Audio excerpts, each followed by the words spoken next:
Mesdames, Messieurs, bonjour et bienvenue dans l'hebdomadaire des marchés du FX du dimanche 7 janvier 2018. Et comme chaque dimanche, nous allons revenir aujourd'hui sur les principaux événements financiers de la semaine passée et analyser donc la façon dont ils ont impacté le marché des changes et des matières premières. La paire euro-US dollar a terminé la semaine en baisse de 0,32%, clôturant à 1,2029 $, tandis que la paire livre US dollar a augmenté, a progressé de 0,15%, terminant la semaine à 1,3571 livres.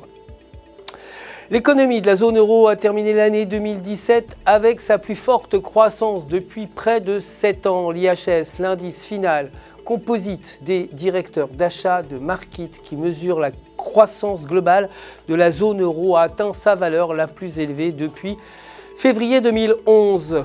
L'Union européenne a réalisé cette solide performance en augmentant ses activités de services et de fabrication dans les principales économies européennes. L'indice des directeurs d'achat PMI a atteint son plus haut niveau en plus de 6 ans. Selon les données de l'enquête, cela a permis à l'indice PMI de grimper à son plus haut niveau en plus de 2 décennies. Côté matières premières, l'or a légèrement augmenté avec une hausse de 0,05% lors de la clôture des marchés vendredi, terminant à 1322,30 $. Et le pétrole brut a perdu 0,57% pour terminer à 61,44 $ le baril. Ripple, l'une des dernières crypto-monnaies, a gagné un pourcentage incroyable, a progressé de 36 000% à la fin de 2017. Ripple a levé des dizaines de millions d'euros, des dizaines de millions de dollars d'investissement, ce qui lui a valu d'être légitimé par les banques du monde entier.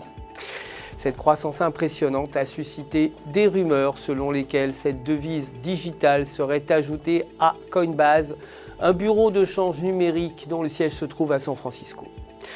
Pour terminer les indices, le Dow Jones a terminé la semaine avec une hausse de 0,88%, clôturant à une valeur de 25 295,87 points. Le S&P 500 a augmenté de 0,70% à 2 743,15 points. Et pour terminer, enfin, le Nasdaq a gagné 0,83% en terminant la semaine à une valeur de 7 136,56 points.